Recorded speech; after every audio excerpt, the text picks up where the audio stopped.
America में रहने वाले पाकिस्तानी और इंडियन कौन कौन से वाइट कॉलर क्राइम्स करने में मशहूर हैं? ये ऑनलाइन में बादशाह है हमारे सारे, जहाँ बच्चे जो है ना वो क्रेडिट कार्ड में बड़े बादशाह हैं, गोरे की आइडेंटिटी खरीद लेते हैं, जो जाली अमेजोन के अकाउंट आपको बना के देती हैं, टोटली फ्रॉड। सबसे बड़ा गंदा काम ये करते हैं अली भाई कि अपनी बीवी को, जिससे आपका निकाह है, फिर अपनी बीवी की शादी कराएंगे किसी और से ताकि उसके साथ उसका ग्रीन कार्ड लगे। लोग इसीलिए हमको यहाँ घटिया, कमीना, कुत्ता गालियां देते हैं। ये देसी क्रिमिनल्स किस तरह से मनी लॉन्ड्रिंग करते थे? इंडिया का रेलवे का मिनिस्टर था, वहां से करप्शन का पैसा उसको निकलवाना था, इंडिया से क्रैकडाउन हो रहा था, उसका मैंने $5 मिलियन का हवाला देखा हुआ है। अमेरिका में पाकिस्तानी और इंडियंस आईफोन से रिलेटेड कौन कौन से फ्रॉड करते हैं? 2-3 बार डिफरेंट कंपनी से लेके उसको चोरी कर देंगे कि हमारा फोन गुम गया। 4-5 साल के बाद जब पाकिस्तान जाते हैं तो उनके पास फोन जमा हुए होते हैं, वो डब्बा का डब्बा फोन का लेके जाते हैं। ये स्मगलिंग करते हुए कस्टम पे प्रॉब्लम नहीं आता? वहां के कस्टम का मुझसे पूछ रहे हैं, मैं बताऊं आपको? ये अली भाई मुझे उसी कस्टम से गुजरना है यार, छोड़ो, मेरी अभी शक्ल देखेंगे, प्रोग्राम देंगे, फिर मेरे लिटर परेड हो गए। क्या यूएस में डबल शाह वाली स्कीम या कोई पॉन्जी स्कीम अभी भी है? डबल शाह वाला जो काम है ना, टोपी, वो तो बहुत होता है। इंडियंस या पाकिस्तानी यंगस्टर्स कौन कौन से जुगाड़ करते हैं? कॉल सेंटर है पाकिस्तान के, देख इनकी कैसी खटिया खड़ी होती है। मैं गारंटी दे रहा हूँ आपको, अब इनके बैंड बजने वाला है। जो कराची में लड़का कर रहा है, तेरी विकेट तोड़ गई। आज के इस पॉडकास्ट में आप जानेंगे पाकिस्तानी और इंडियंस के फ्रॉड की फेमस कहानियां, तो कामरान फरीदी का ये पॉडकास्ट एंड तक जरूर देखें। सुनो क्राइम पॉडकास्ट के 90% व्यूअर्स वो हैं जिन्होंने अब तक सुनो डिजिटल को सब्सक्राइब नहीं किया। अगर आपके ख्याल में मैंने आपको वैल्यूएबल कंटेंट दिया है तो अभी सुनो डिजिटल को सब्सक्राइब करें।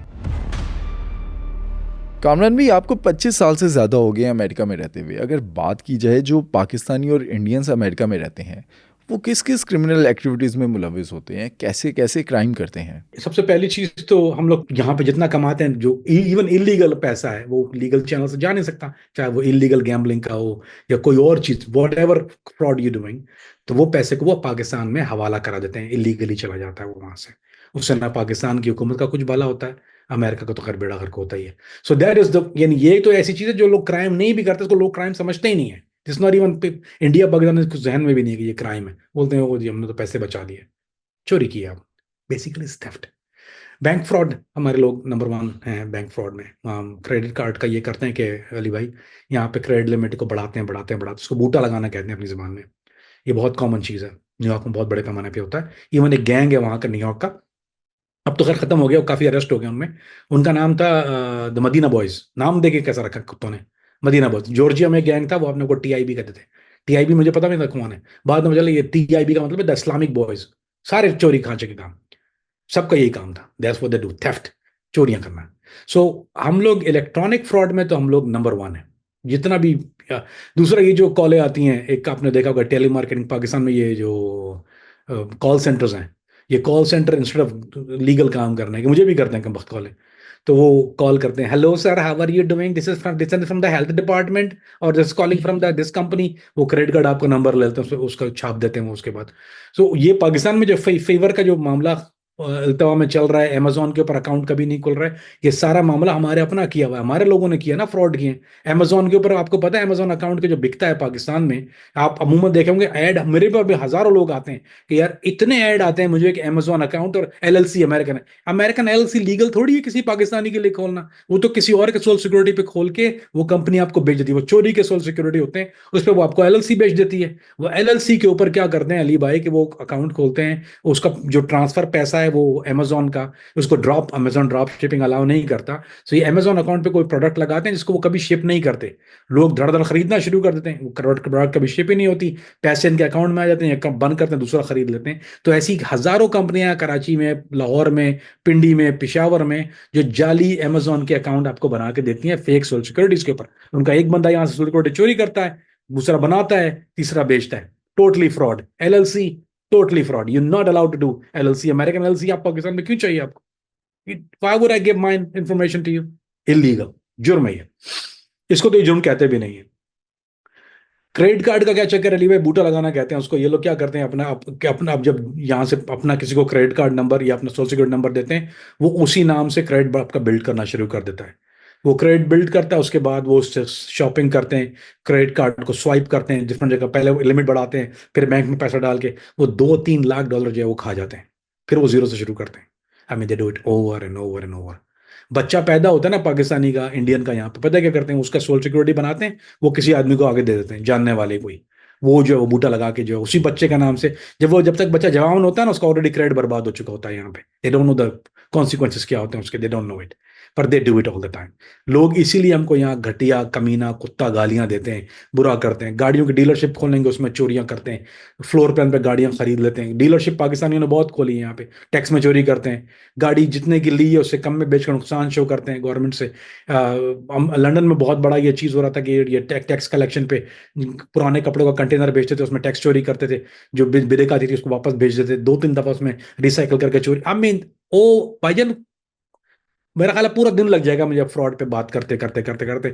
जाली वीजा, जाली पासपोर्ट, जाली, जगह जगह पाकिस्तान में सेंटर बने हुए हैं ना, ये क्या करते हैं ये, जाली वीजा, जाली पासपोर्ट। डेंकी का तो खैर आपको पता ही है, वो तो एक चल ही रहा है, लेकिन ये जाली वीजा, जाली पासपोर्ट का नासूर बहुत ज्यादा है। मैचिंग पाकिस्तान में, अली भाई, मैं खुद स्कूल देखा हुआ है अपनी आंख से, जहां वो आपको बिठा कर ट्रेनिंग कराते हैं, बाकायदा क्लास होती है, आप, स्कूल है, वो मैचिंग कराते हैं। जैसे एक बच्चे को, अब बच्चे को जाना है तो वो फैमिली के साथ जाना जरा सा आसान होता है, तो वो फैमिली के साथ उसको मम्मी डैडी, अब मम्मी डैडी का बच्चा, उसको ट्रेनिंग कराते हैं, मम्मी मम्मी बोलो, डैडी, क्योंकि वो उसका बच्चा उसने ऑलरेडी ड्रॉप कर दिया होता है अमेरिका में, वो दूसरे बच्चे को लेकर आ रहा होता है, जाली अपना बेटा बना के, यानी उसको उसी बच्चे के पासपोर्ट पे मैचिंग करके लेकर आ रहा होता है। They do a lot of that. वो उसका पूरा ट्रेनिंग स्कूल खुला हुआ है पाकिस्तान के अंदर, they train him.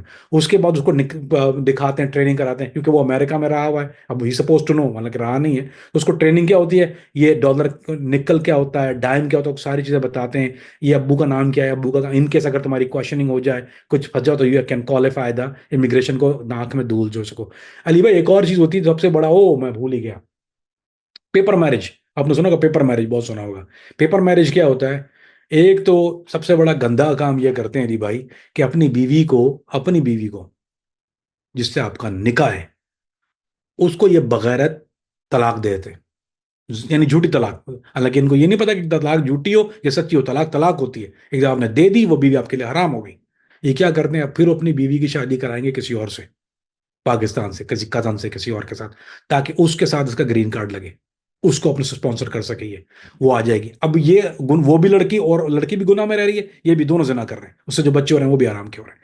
This is a very very, अब हर तीसरे चौथे घर में मैंने ये चीज देखी है कि बीवी से डिवोर्स करके जो है वो दूसरे आदमी को स्पॉन्सर, बीवी किसी और से निकाह करके उसको यहाँ ले आती है, कॉमन पैसे लेते हैं किसी से, कुछ रिश्तेदारों में फेवर करते हैं, whatever they do it, it's not legal. फिर खुद बंदे को जब लीगल होना होता है तो किसी और पाकिस्तानी के पे आता है, वो उसको हुकअप करा देगा कोई काली लड़की के साथ, या तो कुछ पाकिस्तानी लड़कियां भी करती हैं, इंडियन लड़कियां तो बहुत करती हैं ये, लेकिन कालियों के साथ तो ये बहुत कॉमन है। काली, अब तो खैर इन्होंने बहुत क्रैकडाउन शुरू कर दिया, लेकिन वो जो कॉमन थिंग है, वो पेपर मैरिज कर ली उसके साथ, उसको कॉन्ट्रैक्ट मैरिज कहते हैं, वो कॉन्ट्रैक्ट मैरिज कर ली उसके साथ, वो रह रहे हैं।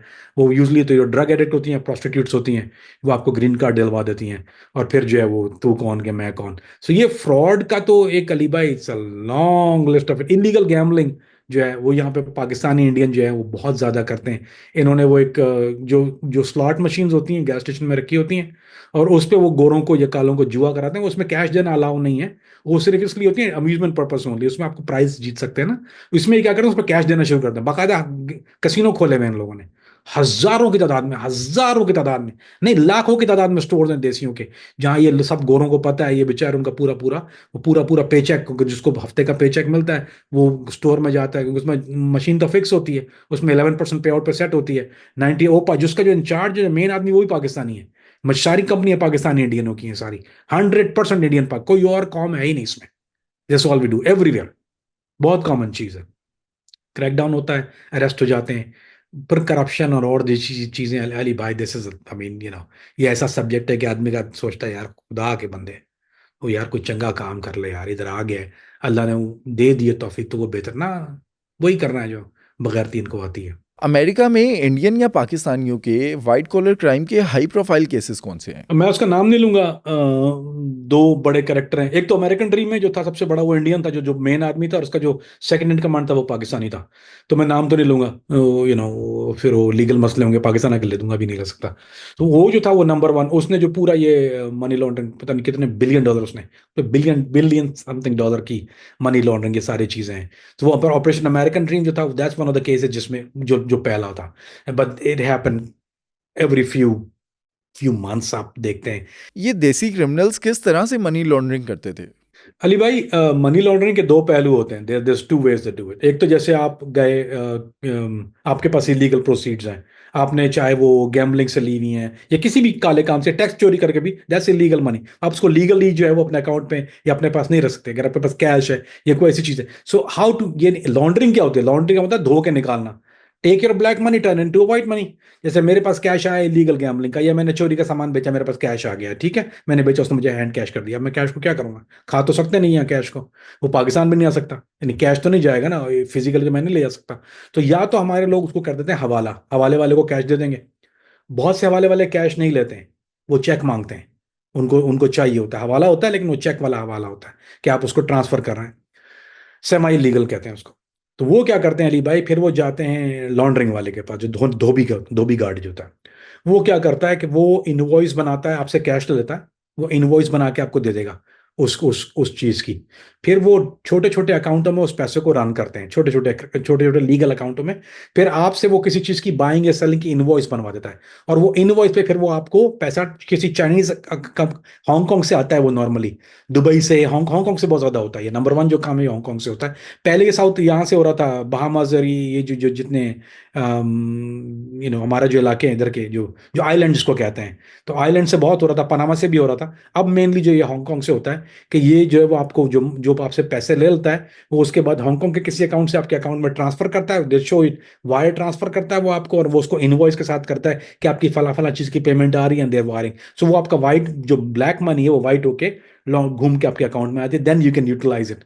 फिर लेकिन हमारे वाले जो मेनली जो काम करते हैं अली भाई, जो जो उनकी नंबर वन कोशिश ये होती है कि वो उसको यहाँ यूटिलाइज ना करें। दे डू हवाला। और वो हवाला जो है, हवाले वाला बहुत से कैश लेते हैं, बहुत से नहीं लेते। जो हवाला वाला है वो इसलिए सेफली करता है कि वो फिजिकली पैसे को मूव नहीं करता। मिसाल के तौर पर मैंने उसको $1,000 दिए कि ये मेरे घर में पाकिस्तान भेज देना, उसने मुझसे ले लिया वो $1,000, उसने अपने किसी आदमी से मेरे घर पे $1,000 बनवा दिए। अब वो $1,000 अपने पास रखा रहेगा, पॉइंट टू बी नोटेड। वो क्या करेगा? अब पाकिस्तान से उसके पास कोई बिजनेसमैन है जिसको यहाँ इनवॉइस भरनी है $1,000 की, या कोई बच्चा जो कॉलेज पढ़ रहा है जिसकी जिसकी फैमिली है, उसने उससे रब्ता किया, उसने बोला कि तुम्हारे कितने पैसे भिजवाने हैं अमेरिका, उसने बोला $1,000। तो वो उसने वही $1,000 जो फीस के थे वो ये लिए बेसिकली। सो ये एक नेटवर्क है कि आदमी का काम नहीं है, बेसिकली होल नेटवर्क को बोलेगा मेरे पास 1,200 की पर्ची आई हुई है, 1,500 की पर्ची आई हुई है, 2,000 की पर्ची आई हुई है। तो वो पर्ची जो आई हुई होती है वो बेसिकली पाकिस्तान जिसको यहाँ, वो उसी पैसे को, मेरे पैसे को कहीं फिजिकली ट्रांसफर नहीं करता, I give it to him to move, वो बेचता नहीं है।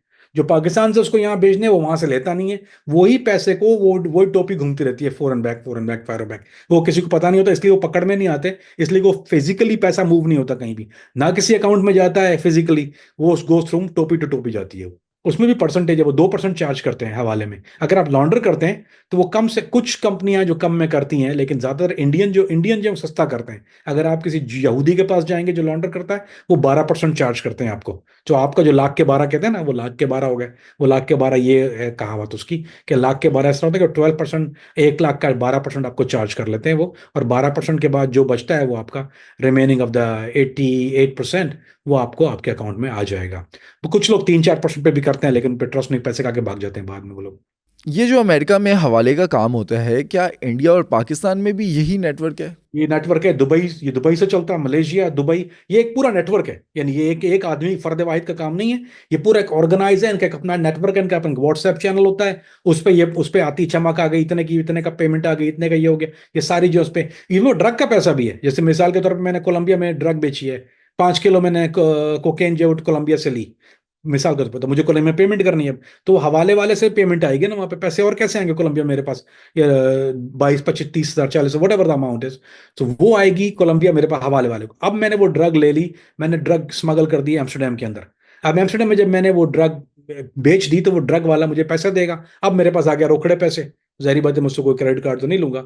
अब वो रोकड़े पैसे का मैं क्या करूंगा? एम्स्टरडेम से क्या, कहाँ से लेके जाऊंगा? फिर मैं जाऊंगा हवाले वाले के पास, बोलूंगा यार ये हवाला है, अब ये कर दे कहीं पर। अब वो जा, मुझे अगर बाहर को करना है मुझे पाकिस्तान, या तो वो पाकिस्तान जाएगा, या वो दुबई जाएगा, या वो हॉलैंड के अकाउंट से जाके वो अकाउंट में ट्रांसफर हो जाएगा। But that's how it's all get done, by hawala. Hawala करवाने के लिए पैसों की कोई लिमिट होती है कि इतनी अमाउंट ही कर सकते हैं, या अनलिमिटेड अमाउंट आप हवाले के ज़रिए भेज सकते हैं? जितना गुड़ डालोगे उतना मीठा होगा, जितना अमाउंट ज्यादा है उतना परसेंटेज कम। आप निगोशिएट बेटर कर सकते हैं, क्योंकि उसका प्रॉफिट मार्कअप बढ़ता जा रहा है ना। अगर आपका अमाउंट बढ़ता जा रहा है तो कोई लिमिट नहीं है। मैंने मुझे एक इंडिया का पॉलिटिशियन था, मिनिस्ट्री ऑफ रेलवे का मिनिस्टर था, उसका मैंने $5 मिलियन का हवाला देखा हुआ है।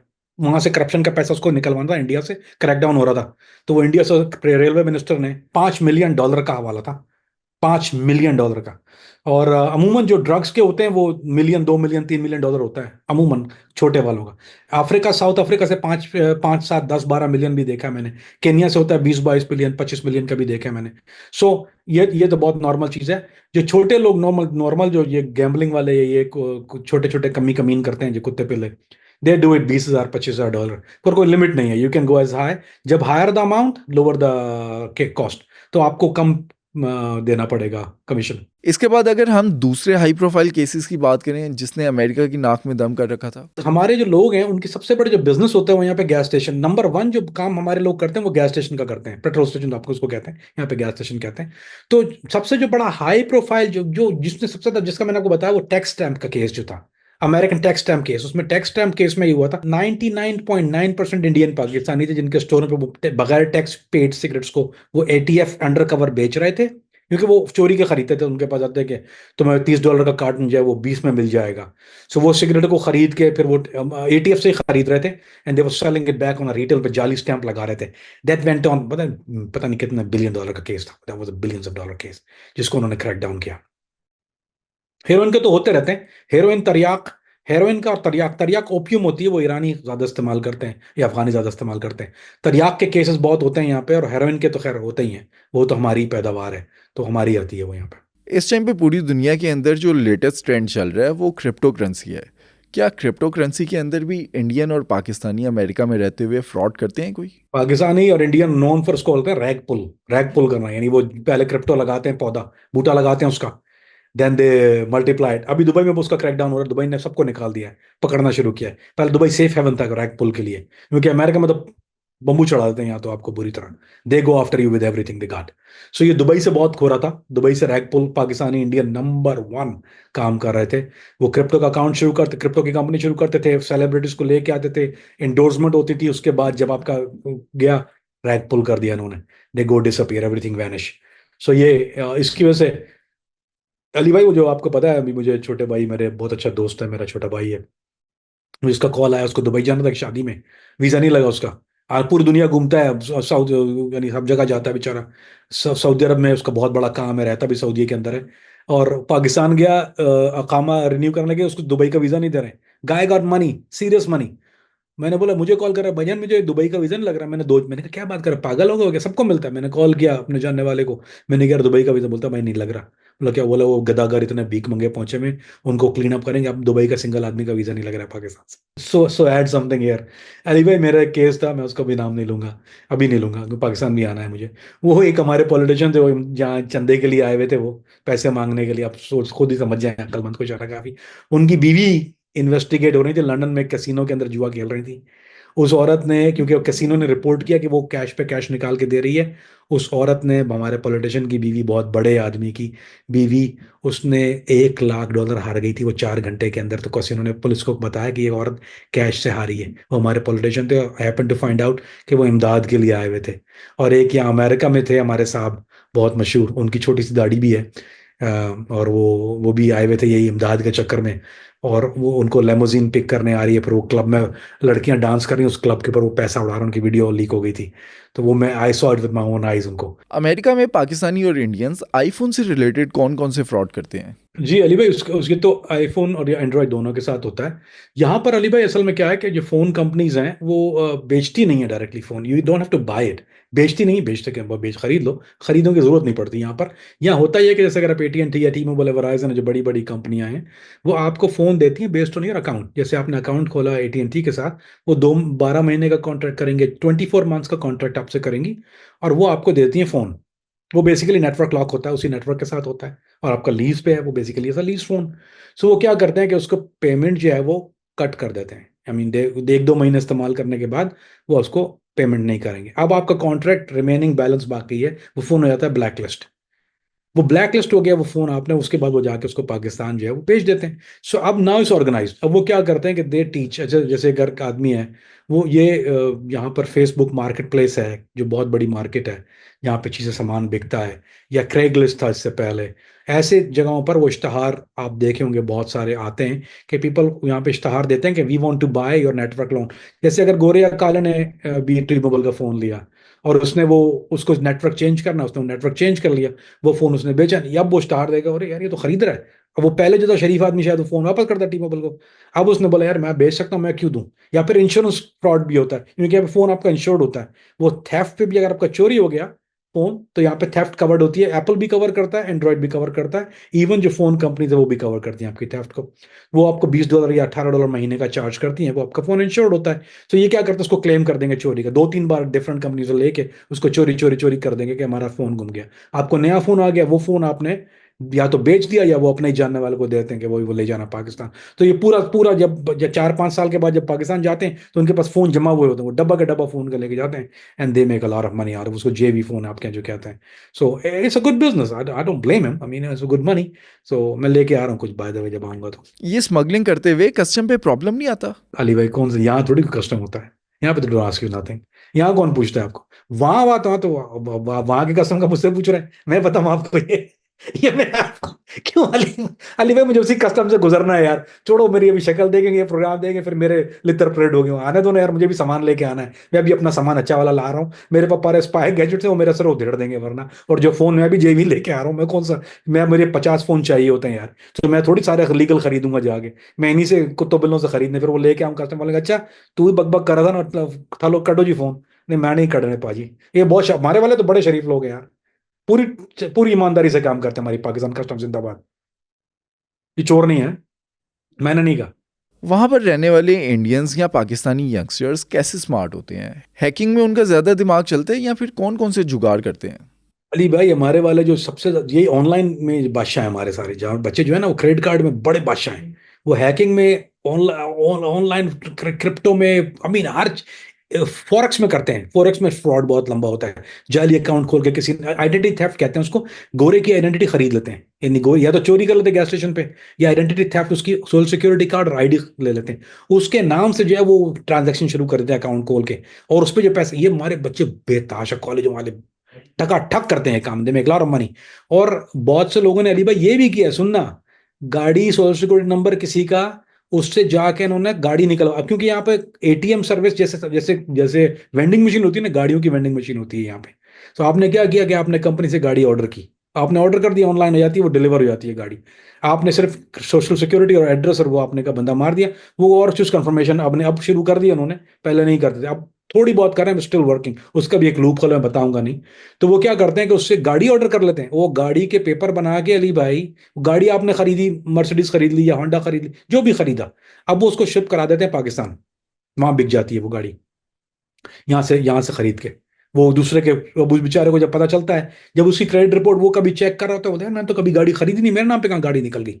बाद में पता चलता है वो शेट कि उसके नाम पे फिर वो जाके कंप्लेन करता है, पता चलता है कि किसी ने फेक अकाउंट उसकी गाड़ी खरीदी है। ये रियल एस्टेट के भी कर लेते हैं भैया, ये घरों के साथ भी करते हैं, घर भी खरीद लेते हैं जाली नामों से, किसी के नाम से उस घर को मार्केट में लगा के किसी और पार्टी को बेच देते हैं, फेक टॉक्स डॉक्यूमेंट बना के उसके। रियल एस्टेट का बहुत फ्रॉड हुआ है, या वैल्यू बढ़ा देते हैं उसकी, उसके घर के रियल एस्टेट वैल्यू बढ़ा के उसको हाइप करके बेच देते हैं, असल वैल्यू कम होती है, बाद में बबल बस्ट हो जाता है। उससे रियल एस्टेट मार्केट का बेड़ा गर्क हुआ है यहाँ पे। हमारे लोगों ने ह्यूस्टन में बहुत काम किया ये, एक तो पकड़ा भी गया था उसमें, आदमी में नाम नहीं ले सकता, उसका भी दोस्त है। आपको डबल शाह का पता है? पाकिस्तान में जो एक फ्रॉडिया था, क्या यूएस में कोई इस तरह का डबल शाह वाली स्कीम या कोई पॉन्जी स्कीम अभी भी है? क्यों नहीं पता, वो डबल शाह कमाल आदमी था यार।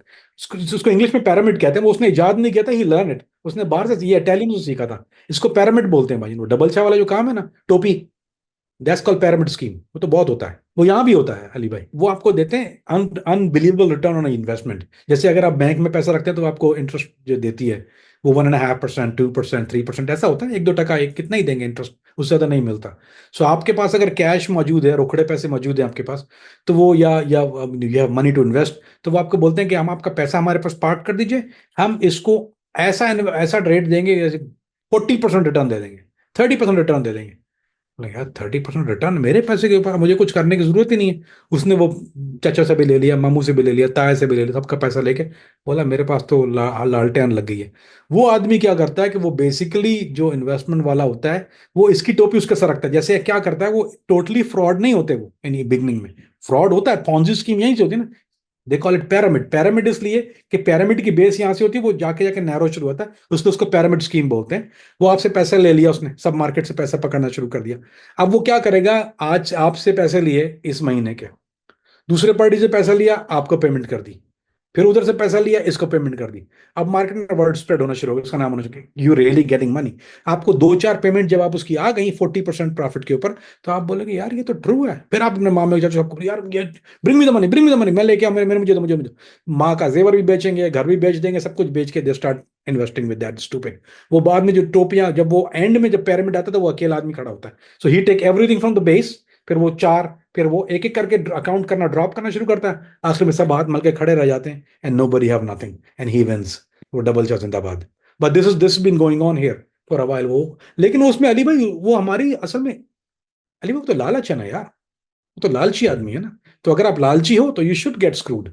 आई एम ऑल हैप्पी, उसको मुझे गुस्सा नहीं है। If you dumb enough to give somebody unreal, और मुझे लोगों के अभी भी, मैं मुझे यहाँ खा गया, मेरे वो खा गया, वो भाई तूने दिए क्यों? मैंने तो आज तक नहीं दिए किसी को भी। Why would you do that? Good for you, अच्छा हुआ तेरा बेड़ा गया, बेड़ा गर्क हुआ। लालच करोगे मरोगे, डोंट डू इट।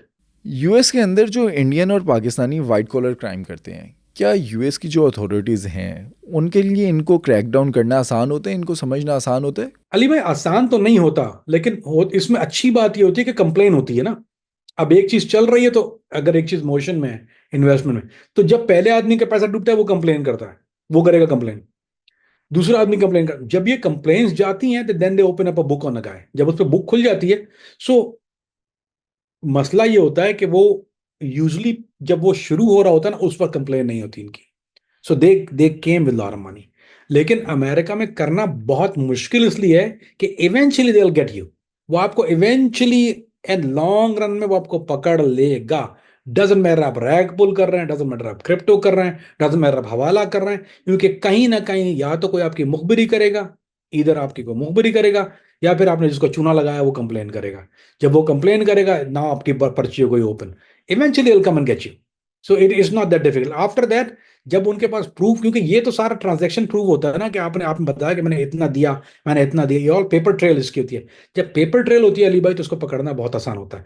जहां तक हवाले की बात है, वो हवाले में पेपर ट्रेल नहीं होती, लेकिन वो फिर क्या करते हैं, वो अंडर कवर भेजते हैं किसी और एजेंट को, वो किसी को अंडर कवर, किसी अपनी स्निच को या सोर्स को वो हवाला कराने भेजते हैं उस आदमी के पास। फिर वो उससे ट्रांजेक्शन करता रहता है, करता रहता है, करता रहता है। वो एक दफा में नहीं पकड़ते, दे मेक श्योर कि आपका पूरा जो है वो पैटर्न, और जब वो आपको भेज रहे होते हैं पैसा, जब उसको दे रहा होता है, तो उसको रीड कर रहा होता है कि कहाँ से पिक कर रहा है, किस फोन नंबर से कहाँ। फिर आपके फोन पे ट्रेसर लगी हुई होती है, आप कहाँ जा रहे हो, आप फॉलो हो रहे होते हो, किससे मिल रहे हो वो फॉलो हो रहे होते हो, किसको आपने पैसा दिया वो फॉलो। सो वो पूरी चेन पकड़ते हैं, ये ए टू जी, ये छोड़ते नहीं है। सो जब ये प्लांट कर देते हैं, उसके बाद ये 1-2 साल लगते हैं इनको पूरा, देन बाद उसके बाद ये पूरी जड़ से उखेड़ देते हैं। अभी आपको बता दूं, ये जो कॉल सेंटर है पाकिस्तान के, देखने इनकी कैसी खटिया खड़ी होती है। मैं गारंटी दे रहा हूं आपको, they are in radar now. अभी इनके बैंड बजने वाला है। जो कराची में क्रिश्चियन लड़का कर रहा है, बड़ा काम कर रहा है, वो भी गया। ये पिंडी वाला जो कॉल सेंटर है, ये भी गया। इसकी विकेट उड़ गई है, इसको पता नहीं है उड़ गई है, इसकी उड़ गई है। इसको उठा लेंगे, एफआईआर टर्न इन कर देगी। फाइनेंशियल क्राइम पे आपको you have to turn in. ये समझते हैं कुछ एक्सट्रेडिशन नहीं होती है फाइनेंशियल। अगर आपने अमेरिकन इंस्टीट्यूट को यूज किया ना भजन, अगर आप टिम्बकटू में भी बैठे हुए, तो आपकी कंट्री के साथ चाहे वो एक्सट्रेडिशन ट्रीटी भी नहीं भी है, but they have to turn you in if you commit a fraud. ये पूरी दुनिया में लवा है। So they gonna turn that guy in. ये बूढ़ों के बेचारों को सबसे ज्यादा बुरा करते हैं ये मेडिकल इक्विपमेंट के नाम पे आपको ब्रेसेस भेज दिए, और उस पर they charge millions of dollar on that. So ये दोनों की विकेट गिरने वाली है, पिंडी वाले की भी गई, कराची वाले की भी। ये क्रिश्चियन, उसको पता है मैं कौन हूँ, क्रिश्चियन वाले को पता होगा मैं किससे बात कर रहा हूँ, ये वो देखता है मुझे, उसकी विकेट गिर गई। आपने तो उसे वार्निंग दे दी है। ही नोज, अब कुछ हो नहीं सकता ना उसका। इसने ट्रांजैक्शन कर लिया, उसके नंबर ट्रेस है, नाम पता है। वो जो बोलता है मैं फला फला को पैसा देता हूँ, देता होगा भाई, अब तो बहुत लेट हो गया, तेरी विकेट तोड़ गई। आपको कौन सा आज तक केस इंटरेस्टिंग लगा या फिर चैलेंजिंग लगा, या जिसके टैक्टिक्स आपको बड़े पसंद हो? जी अली भाई, केसेस तो सारे याद ही हैं अल्हम्दुलिल्लाह। मेरी मेमोरी फोटोजेनिक है, मैं एक दफ़ा जब कोशिश कर लेता हूँ, तो ये इधर से कहते हैं ना, याद माजी अजाब है यार, अब छीन ले मुझसे हाफिजा मेरा। तो वो मेरे जहन से अल्हम्दुलिल्लाह, मेरी अगर मेमोरी ना होती तो उस काम नहीं कर सकता था मैं, देयर इज नो वे। तो इसमें दिमाग तो चाहिए होता है, of course you have to have memory, वो अल्लाह की तरफ से होती है, nothing much, but I have sharpen it by reading books. तो केसेस तो सारे याद है, लेकिन मेरे लिए सबसे चैलेंजिंग केस जो था ना अली भाई, वो मेरा अमेरिकन ड्रीम ही था। क्योंकि आई वॉज न्यू, उस वक्त मुझे पता नहीं था मैं क्या कर रहा हूँ, आई वॉज अ रुकी ना। मुझे पता ही नहीं क्या हो रहा है, क्या कर रहा हूँ, how do I do it. So every day was a challenge. दूसरी बात ये थी कि मैं पूरा दिन तो काम करता था स्टोर मनी उस गैंग के साथ, फिर मुझे काम करना था एफबीआई के साथ, तो दैट टुक मी एटलीस्ट मैं 16-17 घंटे दिन के काम करता, 7 days a week। सोता मैं था नहीं, कभी गाड़ी में सो रहा हूँ, कभी गाड़ी के बोनट पे सो गया, कभी कहीं बाहर 2-2 दिन शावर नहीं लिया हुआ, पार्कों में लेटा हुआ कहीं पे। घर जब बहुत दूर था, मेरा 1 घंटे की ड्राइव पे घर था, और सिटी में मैं काम करता था। तो वो बिटवीन एफबीआई एंड दैट, तो that was my toughest life, toughest day. कभी एक वक्त खाना खाया, कभी 2 वक्त खाया, कभी पता नहीं खाया, बहुत दफा भूल भी गया। So that was the most challenging case. जो अमेरिकन ड्रीम मेरा था वो सबसे चैलेंजिंग था, क्योंकि I was learning as I go with it. मैं तो सीख रहा था while I was doing it. So मेरा लर्निंग एक्सपीरियंस भी था, मेरे लर्निंग, और that case made me what I am. So मेरे लिए अगर कोई सबसे बड़ी चीज है तो दैट वाज अ केस जिसके टोटल अरेस्ट जो थे वो 70 to 80 अरेस्ट थे अली भाई उसके, एंड 100% कन्विक्शन रेट था मेरा। सो दैट वाज मेड मी, क्योंकि अमेरिकन एफबीआई ने ये कहा कि हमारे पास 100% कन्विक्शन रेट, 70 केस रिको होता नहीं है, कि गिल्टी प्ली किसी ने कोर्ट में भी नहीं किया। कोई जब जब लोगों ने वकीलों को हायर किया है और उन्हें एविडेंस देखा, तो क्योंकि मैं डरा हुआ था ना, तो डरा हुआ आदमी जो है वो पिच पे अच्छा खेलता है मेरा ख्याल है। सो मैं डरा हुआ इतना था, मैं कि यार ये भी पकड़ लो, ये पकड़ लो, ये पकड़ लो, आई डोंट नो। सो मैं उस वक्त घबराया हुआ था। So I start work too hard. जब आदमी कंफर्टेबल होता है ना, फिर कट कॉर्नर। जो औरत खाना पकाती है ना भजन बहुत अच्छा, वो शुरू जब सीख रही होती है तो बेस्ट उसका टाइम होता है, उनको सारे लवाजमात डालती है कि पता नहीं कैसा बनेगा। जब वो पकाने लगती है ना हमारी अम्मियाँ, मैंने वो घर में भी देखा है, फिर वो थोड़ा थोड़ा शॉर्टकट मारना शुरू करती हैं, बोलते हैं पकाना ही अब तो रोज का ही है। सो वो आदमी ढीला होना शुरू हो जाता है। सो जो बिगनिंग की जो चीजें हैं ना, that was one of my beautiful days. जो जब मेरे टेररिज्म के नए केसेस थे, मैंने जानवरों की तरह काम किया उसमें। जब बाद में हो गया, मैंने कहा मुझे पता है किस तरह होता है, now I do it, sit back and relax and enjoy the ride. वो जहाज में अनाउंसमेंट होती है ना।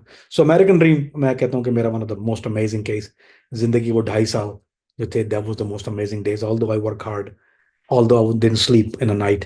पर आज जो मुझे खैर है, मेरा मुझे मेहनत का जो फल मिला है, I think so we and you talking about it. तो ये मिशन अमेरिकन ड्रीम्स क्या वाइट कॉलर क्राइम्स के खिलाफ था, या वहाँ पर जो मैक्सिकन गैंग्स और डिफरेंट गैंग्स थे उनके खिलाफ? हुआ ये कि जब वो मेरी एफबीआई वालों से जब पहली बात हुई, तो वो इलाका जब मैंने नाम लिया तो हंसने लगा, बोलते हैं I know I know I know, वो सबको पता है। मतलब ऐसे तो नहीं था कि कोई ऐसे, अगर आप कराची में किसी को ले आ रही, वो कानों को हाथ लगाएगा, बोला जाओ रात के 7 बजे 4 बजे के बाद मत जाना, तो सबका यही था वहां पे। मतलब man what you doing there, वो मुझे हैरत से देख रहा है। उस जमाने में मेरा हार्डली वजन 120 पाउंड था, मैं सिर्फ दुबला पतला। मुझे बोलता है लोग मुझे तरफ देख के बोलता है व्हाट यू डूइंग देयर। तो मैंने बोला यार you no have to work, मुझे कोई जॉब वॉब तो मिलती नहीं है, मैं वैसे ही कर रहा था वहाँ पे। तो उसको मेरे क्राइम वगैरह का तो जारी पता, मैंने कोई लाइफ में कुछ बताया नहीं था मैं क्या करता हूँ। जरूरी बताया पाकिस्तान आते हैं लोग, पाकिस्तान सब कॉमन चीज़ है, सबको पता है पाकिस्तान से आते हैं, काम करते हैं यहाँ पे, इट डजेंट मैटर। सो वो हंस रहा था मुझे देख के, तो क्या लगा कि यू नो, तो बहुत बहुत गंदी नेबरहुड नहीं। मैंने बोला यार शूटिंग होती है, कभी कुछ होता है, कभी कुछ होता है, every other day some drama. लेकिन बोलता है कि why don't you get something else. मैंने बोला मैं एजुकेटेड नहीं हूँ, मैंने पढ़ा लिखा नहीं हूँ, सो मेरे कोई और जॉब मिलेगी नहीं। He never even asked legal illegal कोई सवाल तो उस वक्त। सो उसने फिर कहा कि यार I I know what goes on there, मुझे पता है कि you know what goes on, मुझे पता है। तो बोलता है कि what seems to be the problem. मैंने कहा ये पुलिस वाले आके बहुत, तो बोलता है कि ये, फिर उसने कलर पूछा, मैंने ब्लैक है वाइट है। मैंने बोला वो कुछ 2-4 वाइट हैं, ज्यादातर जो है वो ब्लैक है। तो बोलता है टोटल हाउ मेनी, क्योंकि वो 1-2 पे तो वो केस नहीं करता है, यानी 1-2 के लिए अगर उसको बोलो तो that's not a charm thing for them. So उसने मुझे लूर इन करना शुरू किया कि यार कि हाउ मेनी यू गॉट। तो मैंने बोला यू नो मेरे जो स्टोर पे आते हैं वो तो जो बीट को अब 2 बीट को अब 4 हैं मिला के, लेकिन बोलता है how many total all together. तो मैंने they all are bad over there. तो मैंने ऐसे करके बात, मैंने पूरा नंबर तो नहीं दिया, मैंने कहा दे ऑल आर बैड। तब उसको थोड़ा सा उसने बोला come on and let me talk to you. फिर उस सुपरवाइजर को लेके आया, एनालिस्ट को लेके आया। फिर वो उसने, जो एनालिस्ट था उसके पास, उसने मैंने डाटा सर्च किया उस इलाके का। तो मुझे बोलता है कि do you work for Khan. मैंने बोला या that's who I work for. बोलता है व्हाट्स हिज रियल नेम। तो मैंने जो उसका नाम बताया अमजद, तो बोलता है that's not his real name. बोलता give me your game is real. मैंने दैट्स ऑल आई नो। तो मुझे उसने पिक्चर, बोलते थोड़ी देर में गया प्रिंटर से पिक्चर निकाली मेरे सामने रखी, बोलता दैट्स द गाय। बोला या, बोलता you work for him, how long. मैंने बोला, तो बोलता how how did you know him. मैंने बताया कि मैं स्टोर पे काम करता, वहां से निकाल दिया तो मुझे किसी और ने रेफर किया जॉब पे, मेरे को कोई जाति इससे कोई ऐसी चीज नहीं है। आप तो उनके लिए एक स्ट्रेंजर थे, लेकिन आपने उनको कैसे कन्विंस किया और कैसे आप मिशन अमेरिकन ड्रीम का हिस्सा बने? तो देखें जो इस तरह के वो टेक्निकल सवाल कर रहे थे, तो जारी बात है मेरे लिए तो एक नया एक्सपीरियंस था, मेरे फ्रेशनर को खबर नहीं थी कि they know how much so much of it. So they had pretty good idea. जो जो चीज़ मैं उनसे जिक्र कर रहा था, तो उन्होंने बिल्कुल टेबल को टर्न अराउंड कर दिया। मतलब देखो इसमें इसमें एक तरीका ये होता है कि यू नीड हेल्प।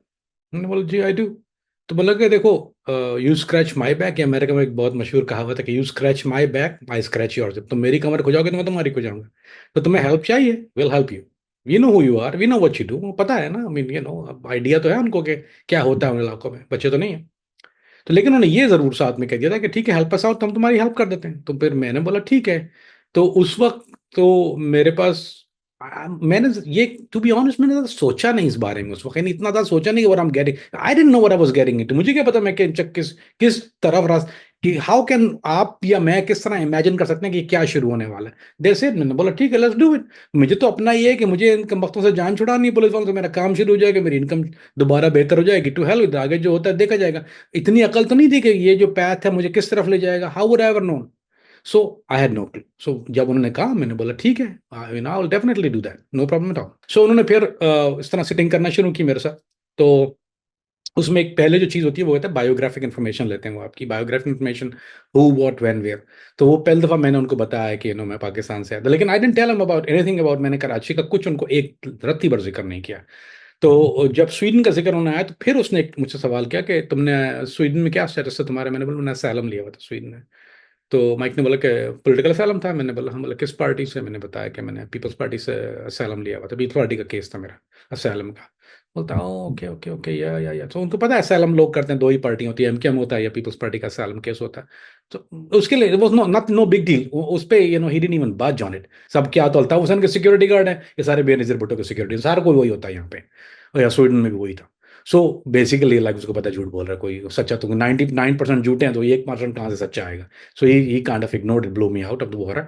लेकिन फिर उसने जो एलियसेस के बारे में पूछा, हमारे यहाँ जो एलियसेस का मसला ये होता है अली भाई, सो ये टेक्निकल चीज होता यह है कि जैसे मैं पाकिस्तान से आ रहा हूँ मिसाल के तौर पे, मैं स्वीडन से आया था, तो मैं ना पासपोर्ट इस्तेमाल किया फरमार स्पीचरक मलेशिया नाम था उस पासपोर्ट का, फिर ईरानियन पासपोर्ट पे मैं आया था, ईरानी स्वीडिश पासपोर्ट, यानी जो ईरानी बॉन्ड स्वीडन सिटीजन के पासपोर्ट पे मैं अमेरिका आया। तो उसमें मेरा नाम लिखा था फरमार स्पीचरक मनेश। तो मैंने जो ड्राइविंग लाइसेंस बनवाया था वो मेरे पास फरमार स्पीचरक मनेश के नाम से था, there was no Kamran Faridi back then, तो मैं उसी नाम से रह रहा था। और दो फरमास पिचरक मनीष स्वीडन में अपनी जिंदगी जी रहा है अपने आईडी के साथ, क्रॉस रेफरेंस किसी ने कोई कुछ नहीं करता है, no no reason to cross reference. तो अगर जो पाकिस्तानी जो पीसी पे आते हैं ना मिसाल के तौर पे, या मैचिंग दो तरह से पाकिस्तानी अमेरिका आते हैं, या तो आता है पीसी के ऊपर, यानी मैं लीगल की बात नहीं कर रहा, B1 B2 वाले तो अपने नाम से आते हैं, उसमें भी कुछ लोग नाम के घपले करते हैं या डेट ऑफ बर्थ के घपले करते हैं, उसमें कुछ ना कुछ चक्कर चलाते हैं वो, कभी डेट ऑफ बर्थ बढ़ा के लिखते हैं, अगर बढ़ा के लिखते हैं तो कम करके लिखते हैं, तो ये सबके फड्डे होते हैं। तो जो पीसी से आते हैं, अब जो पीसी से आया पासपोर्ट पे वो उसी पीसी वाले नाम से जो है वो क्या करेगा, या तो सोशल सिक्योरिटी बनाएगा या ड्राइविंग लाइसेंस बनाएगा उसी नाम से, क्योंकि वो उसके पास वही पासपोर्ट है। वो जाके तो नहीं बोलेगा मेरा नाम अब्दुल कदीर है, ये तो नहीं बताएगा, वो बोलेगा मेरा नाम सलमान रजा है जिस पासपोर्ट में आया हूँ। या तो वो मैचिंग पे आया तो वो उसी मैचिंग वाले पासपोर्ट पे यानी जिससे उसकी पिक्चर मैच है उसी से आईडी बना लेता है अपनी। तो ये बड़ा फड्डा था कि वो जो अब उस आदमी को ये सर्च करना वो डाटा में नहीं आ रहा। जब ये लोग आईस का डाटा में, वो आदमी तो आ ही नहीं रहा, डोंट एग्जिस्ट, बिकॉज वो आदमी तो टम्बकटू में रह रहा है मिसाल के तौर पे। सो देन दे से यार ये तो मैच नहीं। so, उसके लिए सबसे बड़ा मसला ये था कि जो जो जो एलिसिस जो तुम बता रहे हो, जो एलिसिस हमारे पास है, जो रियल नेम है, there are two different thing, we don't figure it, we don't know how to do it. So उनका मेन पड्डा ये था। तो दोनों ने उसके बाद फिर कहा कि ये हमारा, दिस इज नॉट, हमारे पास डेटाबेस नहीं है इसका FBI के पास। कहते हैं इसके लिए एक अलग इदारा होता है, उसको कहते हैं, उस जमाने में तो वो अब जाके वो आइस हुआ है, इमिग्रेशन कस्टम इन्फोर्समेंट। उस जमाने में वो सिर्फ इमिग्रेशन था, अब वो आइस जो है वो इमिग्रेशन कस्टम इन्फोर्समेंट है। सो वो उन्होंने आइस के एक एजेंट को बुलाया, वो he become a very good friend after that, बहुत अच्छा दोस्त रहा है मेरा, एंड ही वाज सबसे क्लोजेस्ट दोस्त था मेरा वो एक। तो उसको उन्होंने बुलाया, वो बस सबसे बेस्ट एजेंट को उन्होंने बुलाया कि हमारे पास एक केस है। तो वो उन्होंने आइस, क्योंकि आइस भी फेडरल है, इमिग्रेशन भी फेडरल है, लेकिन इमिग्रेशन का अपना इन्वेस्टिगेशन डिवीजन होता है। जो फॉरेनर्स के जो क्राइम है वो यूजली इमिग्रेशन का अपना इन्वेस्टिगेशन डिवीजन करता है। तो उन्होंने उस आइस के एजेंट को बुलवा के फिर उस मीटिंग में बुलाया।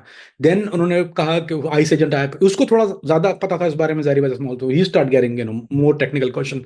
तो मैंने उनको बताना शुरू किया कि दिस द गाय बोलते। देन उसने FBI को समझाया कि उसका रीजन ये होता है कि पीसी पे जब हम उनको अरेस्ट करते हैं, इनके पास जो पासपोर्ट था वो ऑलरेडी 4 या 5 बार यूज हुआ होता है, यानी एक आदमी की 5-5 आइडिया होती है, तस्वीर दूसरी होती है, नाम दूसरा होता है। चक्कर ये कि जैसे मैं अब पासपोर्ट पे आया, मैंने वो पासपोर्ट वापस भेज दिया, वो पासपोर्ट दोबारा बिकता है अली भाई। एक एक पासपोर्ट 5-5 7-7 लोग आते हैं एक एक पासपोर्ट पे। जैसे आप आए, उन्होंने फिर एग्जिट की जाली स्टैंप लगाई, फिर दोबारा उस पे आदमी आ गया, उसने जाकर अपना डॉक्यूमेंट बनाया, फिर 5वां आदमी आ गया। ये तो बहुत, ये जब केस फटना शुरू हुए ज्यादा, तो उसके बाद उन्होंने उसको डेटाबेस में डिडक्ट करना शुरू किया, क्रॉस रेफरेंसिंग। उस वक्त तक जैसे अब्दुल सलाम का नाम जो पासपोर्ट है, 5 आदमी आए, वो 5 डिफरेंट शक्लों के, 5 डिफरेंट बायोमेट्रिक्स के नाम एक है, उनका सारा बाप का नाम एक है। पाकिस्तान से ये कंफर्म नहीं करते। जब ये एम्बेसी को जो डाटा भेजते थे तो पाकिस्तान एम्बेसी वेरीफाई नहीं करती थी। मसला ये था, उनके पास टाइम ही नहीं होता था, या उनके पास रिसोर्सेज नहीं थे, या कंप्यूटर डिजिटल सिस्टम नहीं था। तो बहुत बाद में डिजिटल सिस्टम या एनआईसी नाइकॉप जो है वो तो बहुत बाद में आया, पहले नाइकॉप तो नहीं था। तो वो मैनुअल शनाख्ती कार्ड होते थे उस जमाने में। तो सो लिहाजा जब वो क्रॉस रेफरेंस का चक्कर नहीं था कि वो पाकिस्तानी नादरा में जाएं और नादरा को क्रॉस चेक करें, इट टेक्स एजेस। और पाकिस्तानी नॉर्मली एम्बेसी के बाद इतना टाइम होता नहीं है यहाँ पे कि वो करें। सो दैट वाज अ ग्लिच। जो देन दे स्टार्ट, मुझे फिर उन्होंने मुझसे डेमोग्राफिक जब पूछना शुरू किया, ज्योग्राफिकल लोकेशन, ये सब चीजें मैप लेके आए, देन आई स्टार्टिंग एक्सप्लेनिंग कि ये इस तरह से होता है, ये इस तरह से होता है, ये इस तरह से होता है। तो फिर भी उनके लिए ये बहुत मुश्किल चीज थी समझने के लिए। It was getting very very difficult. फिर उन्होंने कहा कि मैं, दिस कैंट बी डन, ये जिस तरह से तुम बता रहे हो ना, इस तरह होगा नहीं ये सॉल्व। अब वो एक छोटा सा चोरी का केस और वो पब्लिक करप्शन बढ़ के वो आ गया रैकेटेरियन की तरफ। क्यों रिको, क्यों रिको बोलते हैं, RECO, रैकेटेरियन क्राइम, ऑर्गेनाइज क्राइम जिसको कहते हैं। अब वो ऑर्गेनाइज क्राइम की तरह क्यों कहते हैं, अब हमें टास्क फोर्स बनानी पड़ेगी, हम ये लोकली 2 एजेंसीज मिलकर नहीं कर सकते। तो उन्होंने क्या किया, जिस जिस जो अटलांटा पुलिस चूंकि इसमें इन्वॉल्व है, अटलांटा पुलिस के, तो उन्होंने अटलांटा पुलिस का जो लीड इन्वेस्टिगेटर था, जो इनको पता था कि जो सही कैरेक्टर, जो इनके एतबार वाला आदमी था, दे कॉल्ड हिम, उसको लेके आया। वो होमोसाइड था उस जमाने में, जॉन नाम था, रिटायर्ड हो गया। उस वक्त पे एफबीआई का फोकस किन लोगों पर था? वहाँ के जो ड्रग्स लॉर्ड थे, माफियाज थे, उन लोगों पर था, या जो पुलिस वाले थे करप्ट, उन लोगों पर उसका फोकस था? मैं लेके गया था उनके पास पुलिस वालों का मुद्दा। मैं तो नहीं बताऊंगा कि मैं चोर हूं, I didn't want to tell. उनके लिए था कि ये प्रोटेक्ट करते हैं ड्रग डीलरों को और चोरी के काम वालों को। सो उनके लिए था पुलिस, करप्ट पुलिस उठ के बीन, अगर वो इतने वास्ट पैमाने पर ना हो रहा होता। उन्होंने जब कॉल किया तो इनके पास एक एक इदारा है अली भाई, जैसे ये जो यहाँ पे लोकल स्टोर्स होते हैं, आपने सुना होगा नाम, वॉलमार्ट, टारगेट, ये वो। अब वॉलमार्ट, टारगेट का इतनी चोरियां, मिलियंस ऑफ डॉलर्स में चोरियां हो रही थी, हम पाकिस्तानियों की मेहरबानी, हमने उनका बेड़ा गर्क कर दिया था। यानी पूरे पूरे शेल्फ एक दिन में गायब हो जाते थे। अब उनके सिस्टम में तो नहीं आ रहा ना, अब वो उनके पास इलेक्ट्रॉनिक सिस्टम है, वो बिका नहीं है सामान, पूरा शेल्फ खाली है। यानी टाइलेनॉल का पूरा शेल्फ खाली है मिसाल के तौर पे। या वो जो सबसे महंगी चीज होती है वो निकोरेट गम, निकोटीन गम होती है, $40-40 का पैक होता है, पूरा शेल्फ खाली है उसका। रेजर ब्लेड, जिलेट के जो होते हैं, पूरा शेल्फ खाली है, बिके दिन में 2 हैं। How is it possible? तो उसके लिए उन्होंने फिर कॉल किया, जो इनके भी अपने जो ये बड़ी बड़ी कॉर्पोरेशन होती हैं, जैसे वॉलमार्ट है, टारगेट है, इनके अपने इन्वेस्टिगेटर्स होते हैं। उसको कहते हैं loss prevention, LP, loss prevention. तो उनका लॉस प्रिवेंशन के इंचार्ज को उन्होंने बुलाया कि भाई this is what we seeing. तो बोलता है ये वो, तो एकदम खड़ा हो गया, बोलता है मेरा तो हेडेक बना हुआ है, एवरी ब्रांच से भी हम लोग getting ripped off millions of dollar worth of stuff, हम लोग नुकसान में चल रहे हैं, we have to close our doors. उसके बाद उसने बोला लेट मी गेट, तो उन्होंने पहले वो आया टास्क फोर्स के अंदर, जो कि लॉस प्रिवेंशन का टारगेट और वॉलमार्ट का जो था हेड। उसने फिर बुलाया लिवर ब्रदर को, क्योंकि जो प्रोडक्ट जो है, जैसे मिसाल के तौर पे जो ब्लेड जो होते थे, वो कहता था जब बात टूट या फट जाते थे, तो हमारे पाकिस्तानी भाई इन्होंने बड़ा अच्छा काम शुरू किया। और या उन्होंने क्या किया कि वो जो डब्बे जो थे पाकिस्तान में बनवाना शुरू कर दिया जिलेट के, क्योंकि वो रिप हो जाते थे, तो रिप वाला तो होलसेलर खरीदेगा नहीं वापस। तो वो उसके, क्योंकि वो जब जिस शेल्फ में लगा होता है उसमें एक सुराख होता है, और सुराख में, तो जब चोर वो एक एक करके तो नहीं निकालता, वो उसने पकड़ के पूरा खींचना है, तो वो रिप जो होल है वो रिप हो जाएगा। तो वो रिप बॉक्स जो था वो होलसेलर लेता नहीं था। तो हमारे वालों ने, भाइयों ने, पाकिस्तानियों ने उसका इलाज ढूंढ लिया। उन्होंने डब्बे प्रिंट करवाए पाकिस्तान में, उसके जाली डब्बे, और उस डब्बों के अंदर डाल के उसी ब्लेड को दोबारा रीसेल करना शुरू कर दिया। और उसके अलावा फिर कोलगेट जो टूथपेस्ट था वो इंडिया से जाली बन के आ रहा था, और पाकिस्तान से उसकी रैपिंग जो थी वो पाकिस्तान से आती थी, वो डब्बों में डाल के। तो लिवर ब्रदर का नुकसान हो रहा है कि हमारी कंपनी बेच नहीं रही, शेल्फों पे जा रहा है होलसेलर के पास। How is it practically possible, कैसे हो रहा है? सो उन्होंने जब बैटरी, दूसरा ये जो बैटरियां, सी बैटरी, AAA, उस जमाने में बहुत एक्सपेंसिव होती थी, हर चीज में इस्तेमाल होती थी। अब तो लिथियम आयन आई है। सो वो सेम चीज, वो बैटरी के जो थे वो पैक हो जाते थे। फिर पोलराइड कैमरे की फिल्म, वो $20-20 की एक होती थी, $20 was back in days big money. तो वो सारी चीजें शेल्फों से गायब हो रही हैं, रीज पता नहीं जा रहा कहाँ जा रहे हैं, प्रेगनेंसी टेस्ट गायब हो जा रहे हैं, वो हमारे पास आ रहे हैं, वी आर रीपैकेजिंग। तो लिवर ब्रदर्स का जो लीड इन्वेस्टिगेटर लंदन से फ्लाई करके आया इस केस के लिए, बोलते हैं कि we been looking at this, हमारी प्रोडक्ट रिप ऑफ हो रही है, लेकिन उसकी पैकेजिंग जो है जब हम लोग स्कैन करते हैं तो हमारे डेटाबेस में नहीं आ रही, क्योंकि वो स्कैन, ये डब्बे कहीं और के बने हुए। सो वो एजेंट होके बाल खड़े होना शुरू किया, बोलते हैं वी डिडंट रियलाइज इट, यानी इतने मिलियंस ऑफ डॉलर का ये हो रहा है यहाँ पर, ये पैसा कहाँ जा रहा है? अब देखिए FBI की हिस्स देखिए ना, चलो तुम्हारी चोरी है, हु केयर्स, ये पुलिस वाला 2 चोरी कर रहे हैं, now we talking about millions and millions of dollars. अब मिलियंस ऑफ डॉलर का रेवेन्यू, मिलियंस ऑफ डॉलर, क्योंकि वो प्राइसेस बढ़ गई थी, हमारे हमारे पाकिस्तानियों ने यहाँ दवा की प्राइसेस बढ़ा दी।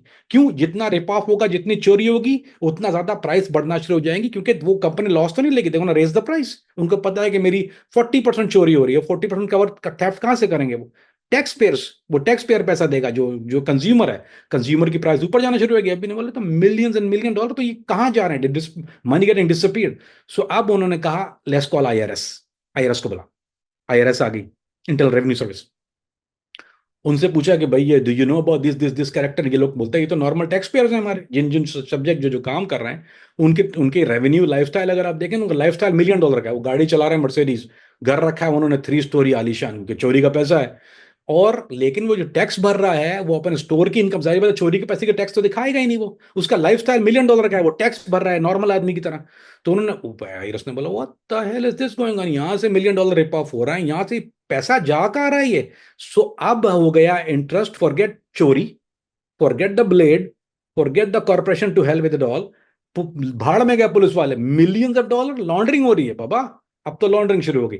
अब जब ये मनी लॉन्ड्रिंग शुरू हुई, तो अब जब यूएस अटॉर्नी, अब होता है यहाँ पे सिस्टम ऐसा है, ट्राई टू अंडरस्टैंड दिस, बड़ा बारीक नुकता है। एफबीआई या कोई भी इदारा जब जाता है तो वो केस ऐसा नहीं करता कि वो ओपन कर दे।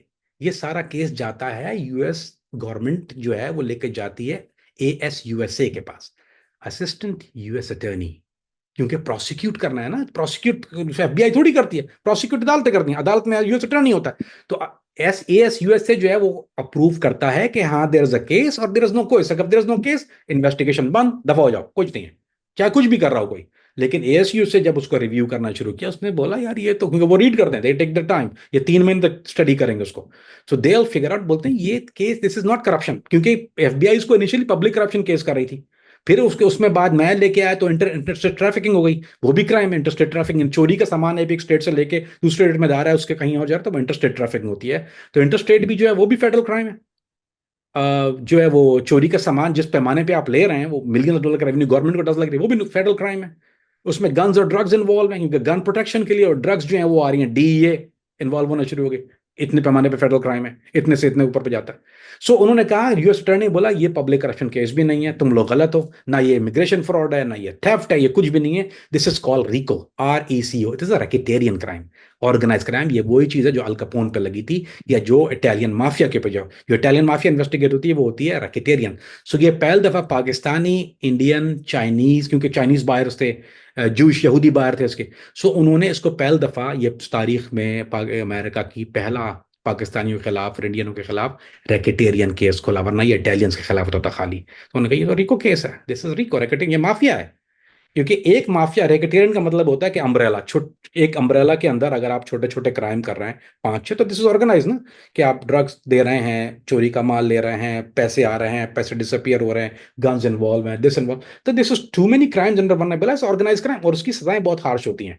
अगर आप इंटरस्टेट ट्रैफिकिंग में अगर होता तो 2, 4, 5 साल, 10 साल की सजा है। लेकिन रैकेटेरियन के लिए फिर now we talking about 100 years, 90 साल, 30 साल, मिनिमम 30 ईयर्स पकड़ के चलन, रैकेटेरियन से कम में नहीं देते। इसकी वजह क्या है? उसकी वजह ये कि कहते हैं कि ये तो एक ऑर्गेनाइजेशन है ना, एक आदमी चोरी कर रहा है, एक आदमी करप्ट है, ठीक है, आपने उसको पकड़ के बंद कर दिया।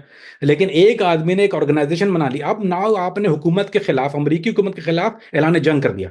एक आदमी ने, जैसे इटालियन क्या करते थे, इटालियन चोरी का सामान भी ले रहे थे, एग्जैक्टली सेम चीज इटालियन माफिया करती थी। This is what there pattern was, उनका पैटर्न ये था। लेकिन वो लोग जब कोसा नोस्त्रा, गंबिनो क्राइम फैमिली, या जॉन गाटी, ये सारे वो कैरेक्टर जिन्होंने इसको, जो गन्स भी ले रहे थे, ड्रग्स भी स्मगल कर रहे थे, तो हुकूमत ने बोला कि अगर हम इसको इंडिविजुअली सजा देना शुरू करेंगे, अगर इंडिविजुअली चार्ज करते हैं, तो इट्स वेरी डिफिकल्ट। आज 80 आदमी एक कोर्ट में तो नहीं खड़ सकते एक चार्ज के लिए, it's practically impossible to prosecute 80 people. आप नहीं कर सकते। जो यूएस अटॉर्नी बोलेगा मैं कहां से लाऊंगा 80 लोगों को अपने कोर्ट के अंदर, it's never happen. So to prosecute all group under one umbrella have to be racketeering, को फिर हम आज हर लोगों को एक चार्ज लगाएंगे, वो होगा रिको। जो भी आदमी, जो भी इस ऑर्गेनाइजेशन का, और इस ऑर्गेनाइजेशन बेसिकली, अगर ये ऑर्गेनाइजेशन है, या तो उसको गैंग कह लीजिए अपनी जबान में, वो जितने भी लोग इन्वॉल्व हैं वो रैकेटेरियन। फिर उसमें स्टेजेस होती हैं, बॉस लेवल ऑर्गेनाइज, जो ऊपर वाला है वो बॉस लेवल पे है, उसको ज्यादा होगी। फिर जो है मिडिल लेवल पे हैंडलर्स हैं उनको कम होगी। और फिर जो प्यादे हैं, जो जो फुट सोल्जर्स हैं, जैसे मैं चोरी का माल ले रहा हूँ तो बिल्कुल थर्ड टीयर पे जाता हूँ मैं, तो उसको थोड़ी सी कम होगी। लेकिन रिपोर्ट सारे होंगे, कोई भी आदमी अमेरिका में नहीं रह सकता रिको होने के बाद। रिको के बाद ऐसा क्राइम वन थिंग कि आप अमेरिकन जो है, अगर आपके पास ग्रीन कार्ड भी है तो वो भी छीन लेते हैं, आप रेजिडेंस भी नहीं रह सकते रेकेटेरियन के बाद। तो that is one thing, serious crime. Imagine करें ना भाईजान, जॉन गाटी रिकेटेरियन, सेमी द बुल, वो तो बच गया, लेकिन दे आफ्टर अगेन चार्ज में रिकेटेरियन। आप हिस्ट्री पे जाएं तो सेमी यानी जो अल कपोन, सबसे बड़ा क्रिमिनल, रेकेटेरियन, उसको पकड़ा, दे चार्ज में, उसको टैक्स फ्रॉड में गया, लेकिन he was charge initially with RICO. So ये सारी चीजें रिको में आती हैं। एंड देन पाकिस्तानियों ने कहा, तब उन्होंने जब वो रिको करके कहा, यूजर ने कहा कि नहीं, तो रिको का बजट अलग होता है, इंटरस्टेट ट्रैफिकिंग का बजट अलग होता है, हर केस का एक बजट होता है, मंजूर करती है गवर्नमेंट। सो रिको का बजट इज लाइक, बोले तो ऑर्गेनाइज क्राइम है, बाहर जा रहा है। अब वही सामान अली भाई जो हम चोरी का ले रहे थे ना, वो होता क्या था असल में, वो जाता कहाँ था? टेक्निकल बात सोचिए, हम लोग कितने होशियार है हमारे पाकिस्तानी इंडियन भाई। उसको लेके जिस होलसेलर जो इनको बेचता है ना, बड़ी बड़ी कॉर्पोरेशन को, ये उसी को बेच देते थे। वो कौन थे? वो चाइनीज थे या यहूदी थे। एक तो वो चाइनीज न्यूयॉर्क वाले, और यहूदी थे वॉशिंगटन डीसी वाले, वो डीएनआई, वो जूश माफिया है। वो लोग वही ओरिजिनली वो लीगल सामान तो सप्लाई करते थे इन कॉर्पोरेशंस को। लेकिन जब उन्होंने, हमारे वालों ने उनसे कांटेक्ट किया कि हमारे पास भी है, तो उन्होंने वही सामान को, जो वो कंपनी से 4 रुपए का लेते थे, हम लोगों से 2 रुपए का लेना शुरू कर दिया। हम तो चोर से 4 आने का ले रहे हैं, ठीक है, हम उसको बेच रहे हैं 2 रुपए का। अब वो 2 रुपए का हमसे लेके आगे फिर 4 रुपए का बेच रहा है। सो वो सामान फिर वापस स्टोर में जा रहा है, फिर हम चोरी करवा लेते हैं, फिर हमारे पास आता है। फिर क्या हुआ दोबारा, फिर हमने उसको दोबारा बेच दिया, फिर वो दोबारा स्टोर पे गया, फिर चोरी हो गई। सो ये साइकिल वही चल रही है, वही सामान हमारे पास आ रहा है, हम दोबारा उसको बेच जा रहे हैं, तो ये साइकिल बनना शुरू हो गया। सो अमेरिकन ने बोला, ये उल्लू के पट्टे हमारे खिलाफ ऐसा कर रहे हैं, हमारे लोग होशियार होते हैं, see what we did. Same thing with cigarettes. Cigarette की जो आ गया, आज अब, उस जमाने में सिगरेट की प्राइस $2 का पैक होता था, आज $10 का पैक है ना। क्यों गवर्नमेंट ने टैक्स बढ़ा दिया? बोलते तुम कमीनों के लिए तुम्हारा ऐसी तैसी करते हैं, अब करो तमाशा, अब करो crime. So that's what exactly happen. हमने इस मुल्क का बेड़ागर करने में कोई कोई कसर नहीं छोड़ी। वरना हमारे लोग जो थे वो, अगर यही अकल अगर आप सोचें हम किसी और काम में इस्तेमाल करते तो आज कहाँ होते। लेकिन हमने इसको अपने क्रिमिनल माइंड के लिए इस्तेमाल किया, अपना भी बेड़ागर किया, इनका भी बेड़ागर किया, अब हम इनके असल में आज क्रिमिनल है। सो अब मैं तो अंदर आ गया ना, अब आने सिरा तो उन्होंने मेरा पकड़ लिया, अब मैं कहाँ जाऊंगा अली भाई? You think I can back out of it? बोलो नहीं नहीं यार, मैं तो नहीं कर रहा, बहुत बड़ा हो गया, बाहर निकलो। हम इन, इंग्लिश में कहते हैं in for a Penney, in for a pound. आप इतने में हो या इतने में, अब तो आप अंदर आ गए खान, अब तो आप मर गए। सो वो बोलने लगे, ठीक है, now you help us out, we will help you out. So जब उन्होंने ये एक टास्क फोर्स बन गई, केस बड़ा हो गया, सब्जेक्ट सब, इन्होंने सबको इन्वेस्टिगेट किया, ए टू जी सारों को इन्वेस्टिगेट, सारे देसी, सारे इंडियन, सारे पाक। अब वो एक स्टोर जहां से मैं शुरू हुई थी कहानी, it turn into 50 store. Gas उसमें एक और कौन सा कैरेक्टर जिसको मैंने ऐड किया? आपको मैं खबर सुनाऊं बड़े मजे की। जिस कमीने इकबाल ने मेरा बेड़ा कर किया था ना, उनको तो पता नहीं था उसके बारे में। अब मैंने खुंदस निकालनी थी उससे, मैंने कहा इसने मुझे घर से रात को बाहर निकाला, मेरे पैसे का। मैंने कहा hold on, I got one more guy. Iqbal कदवा नहीं है वहां पे, होता है इसका डिकेटर में स्टोर है। तो मुझे बोला, मैंने कहा ये कौन है? मैंने बोला यार मैं इसके पास आया था, इसने मेरे को ऐसा किया। बोलते ये भी करता, मैं ये भी करता, डालो डालो डालो, अंदर डालो उसको। फिर उन्होंने तले पर, अब मुझे खार खुंदस निकाल दिया। अच्छा, उसके पास था ग्रीन कार्ड, वो उसकी शादी हो रही थी, सिटीजन लड़की था, लेकिन उसके पास ग्रीन कार्ड था, वो पक्का नहीं हुआ था। तो मुझे पता ये तो गया, अब ये पकड़ा जाएगा, पहले सजा करेगा, उसके बाद इसको डिपोर्ट करेंगे, तो मैं सिर्फ पाकिस्तान में खार निकाल लूंगा जो मुझे निकालनी है। तो उसमें खुंदस से मैंने उसका नाम भी डाल दिया। मतलब वो डिजर्विंग था, ऐसा नहीं है, नहीं करता, खबीज करता तो था। उसको भी ले लिया, सबको ले लिया। फिर उन्होंने वो इन्वेस्टिगेशन शुरू हुई, वो तकरीबन ओवर 2 साल में अंडर कवर रहा हूं। तो बेसिकली वो अंडर कवर असाइनमेंट था। तो now I am working for FBI, basically task force, जो कि ऑर्गेनाइज क्राइम टास्क फोर्स उन्होंने बनाई। उसमें इमिग्रेशन है, सारे जिनके मैंने आपको नाम बताया, डीईए भी इन्वॉल्व है। Now they become friend. अब हम रात को क्या करेंगे जब, अच्छा सारे स्टोरों में इन्होंने कैमरा लगा दिए, मेरे स्टोर में भी है। अच्छा अली भाई, मजे की बात है, द फुटेज ऑफ दैट, मेरे पास की फुटेज मौजूद है। सो एक दिन हम लोग अगर अगर मैं आपको रनिंग कमेंट्री दूंगा, and I give you that footage, जो हम लोग रिकॉर्डिंग कर रहे हैं, वो एफबीआई की रिकॉर्डिंग जो मेरे पास, वो वीडियो मौजूद है। तो वो मैं आपको पाकिस्तान आने के बाद जो, तो विल आपको उसमें मजा आ जाएगा। विल मेक समथिंग इंशाल्लाह, and please air let people know कि वो जो सर्वेलेंस हो रही है, माल खरीद रहे हैं, वो पूरी एक्शन मूवी चल रही है, वो पूरी ऊपर से रिकॉर्ड हो रही है एफबीआई के, राइट? क्योंकि वो हमारे कैमरे थे, तो मेरे पास उसकी रिकॉर्डिंग मौजूद है, ऑडियो के साथ है। तो मैं आपको रनिंग कमेंट्री बताऊंगा, मैं गने लगा के आ रहा हूँ, दूसरे लोग आ रहे हैं, सामान हो रहा है, ड्रग्स हो रही है अंदर, पूरा एक अजीब मूवी है वो मेरे पास तकरीबन 6 घंटे की फुटेज होगी उसकी, गिव और टेक। तो we have to crop it out and will make some इंशाल्लाह आउट ऑफ दैट। सो वो मैं अपने साथ लेके आऊंगा। लिहाजा वो सर्वेलेंस वीडियो जो जो सारा, अब स्टोर में उन्होंने कैमरे लगाना शुरू कर दिए। मेरे स्टोर पे आए, जैसे रात को स्टोर बंद हुआ तो हम लोगों ने जब रात को बंद किया तो FBI ने आकर उसको पूरा सर्वेल कर दिया, पूरे कैमरे लगा दिए, हिडन कैमरेज और माइक्रोफोन हर जगह, मतलब वांट रिकॉर्ड एवरीथिंग कि क्या हो रहा है। और ऐसी तरह से पिकअबू करके वो जहाँ जहाँ स्टोर पे गए वो पिकअबू करते हैं। उसको पिकअबू वारंट ये होता है कि रात को जब स्टोर बंद हो जाते हैं तो वो कई तरह से, और कई स्टोर जो बंद नहीं होते, जो 24 आवर है, वहां वो मेंटेनेंस के वाला बन के जाते हैं कि एक चीज मेंटेनेंस हो गई, उसके बल्ब के होल्डर में कुछ लगा दिया बाहर से, फिर बाहर IP कैमरे लगे हुए हैं उनके, कुछ ना कुछ उन्होंने पड्डा करके सारी रिकॉर्डिंग शुरू की। अब उन्होंने जब देखना शुरू किया जो मैं बता रहा हूँ, now the story elaborate what I said, अब उन्होंने देखना शुरू किया, बोला बाबा ये तो अलग ही दुनिया शुरू हो गई, ये हम कहाँ आ गए। सो मेरी अहमियत बढ़ती गई, मेरा एतबार बढ़ता गया, और मैं मेहनत से काम कर रहा था। उसके अलावा एक और चीज ये कि चूंकि मैं क्राइम की दुनिया में रहा हूं, तो लिहाजा एक चीज ये डेवलप होना शुरू हो गई कि मुझे जो आदमी ताला खोलता है वही खोलना जानता है। अली भाई, अगर आप देखिए जो बेस्ट, जो FBI जो हायर करती है ना बेस्ट कंप्यूटर फोरेंसिक के लिए, वो हैकर्स होते हैं। जो सबसे बड़ा हैकर होगा FBI उसको हायर करती है। पता है क्यों? क्योंकि जो सिस्टम को खोलना जानता है वही बंद करना जानता है, उसको लूप्स पता होती है ना। दे फिगर आउट कि I am good at it. जहां से मुझे पता चला, I didn't know I was good at it. मुझे कैसे पता? मुझे तो ये पता मुझे करना आता है। How do I know to I can undo it? So जब उन्होंने बहुत 5 लोग एजेंट बैठे हैं, वो आपकी बात को सुन रहे हैं, दे डोंट अंडरस्टैंड, तो मैं इरिटेट हो गया थोड़ा सा। मैंने इरिटेट हुआ, वहां पे हमेशा जो एक बोर्ड रूम के अंदर एक बोर्ड लगा होता है व्हाइट कलर का, उसमें मार्कर्स होते हैं। सो मैंने मार्कर से एक डायग्राम बनाना शुरू किया। डायग्राम बहुत अ चार्ट, बेसिकली ये चार्ट ऑफ ये आदमी है मेन, यहां से यहां जाता है, यहां से पैसा यहां आता है। तो मैंने एक ट्री बना के, उसको डायग्राम होता है, मैंने बनाना शुरू कर दिया, क्योंकि अब वो मेरी जबान से नहीं समझ रहे हैं what I am saying. Although I speak very, मुझे इंग्लिश बहुत अच्छी आती थी, ऐसा नहीं कि नहीं आती, लेकिन to human mind plays game with you, जो आप उस कल्चर कस्टम से नहीं है, कि ये पूरा एक बिखरी हुई चीज है। तो मैंने उसको ड्रॉ किया। जब मैंने वो ड्रॉ किया तो तब उसने बोला hold on, how did you know how to do this? उसने मुझे पूछा तुझे कैसे पता है कैसे करना है? मैंने बोला आई जस्ट थॉट के तो मैं ऐसे समझ में आ जाएगा, डिड आई डू समथिंग? मैं डर गया, मैंने कहा शायद मैंने गलत किया, मैंने कहा did I do something wrong? No son, you did something very right. Supervisor अंदर गया, बोला let me hold on second, let me get the supervisor ने। सुपरवाइजर आया, उसने बोर्ड की तरफ देखा, मेरी तरफ देखा। एजेंट बोले डिड यू ड्रॉ इट? बताया। बोलता how did you no, do you ask him, did you work for anybody before? मैंने बोला नो। बोलता है were you in criminal life before? तब बोलता you were right? For how long? मैंने from back home. अब वो हंसना शुरू हो गया, बोलता है don't be scared, don't be scared, you just did, you don't know what you just did. तो फिर एकदम आई बिकम अ सुपरस्टार, फिर मैं सुपरस्टार बन गया। उन्होंने बोला ओ शिट, ये तो ये काम जानता है। एंड फिर मुझे अच्छा लग, यार आप सोचो यार, मैं पाकिस्तान सड़क छाप आदमी, एक आदमी जो टका नहीं जानता, आप जाके उसको 5 एजेंट बैठे, DEA आइस बैठी है, सुपरवाइजर थपकियां दे रहा है, बोला लंच लंच मंगाओ उसके लिए, ये आई मीन कंधों बिठा रहे हैं, आपके थपकियां लग रही हैं। आप सोचो आपका ईगो कितना बूस्ट हो जाएगा। नाउ स्टार्ट लाइकिंग इट, अब मुझे मजा आना शुरू हो गया। मैंने कहा यार ये तो अजीब ही कमाल की चीज है, मुझे ऐसा गधा नाउ बिकम अ सुपरस्टार। कभी तो प्रेज नहीं करता ना कोई आपको क्रिमिनल लाइफ के अंदर, now you become a law enforcement and आपको हर कोई प्रेज कर रहा है, बोला man you are good at it, you got a career. सब ने बोला कि यू आर गुड एट, जैसे you the career ahead of you. वैसे FBI एजेंट बन के आपको फ़ायदा मिला या FBI ने आपको यूज़ किया अपने मकासद को पूरा करने के लिए? नहीं अली भाई, ये कहना गलत होगा। I am not gonna, although अब अगर मे भी मैं गुस्से में अगर कहूं तो शायद ये बात कहूं, लेकिन इन ऑल ऑनेस्टी अली भाई, आप देखिए मैं क्या था। मैं क्या था अली भाई? I was a nobody, right? एक क्रिमिनल, एक बिल्कुल लो लेवल गाय, पढ़ा लिखा भी नहीं हूं ना मैं तो अली भाई, मेरे पास कोई तालीम तो है नहीं।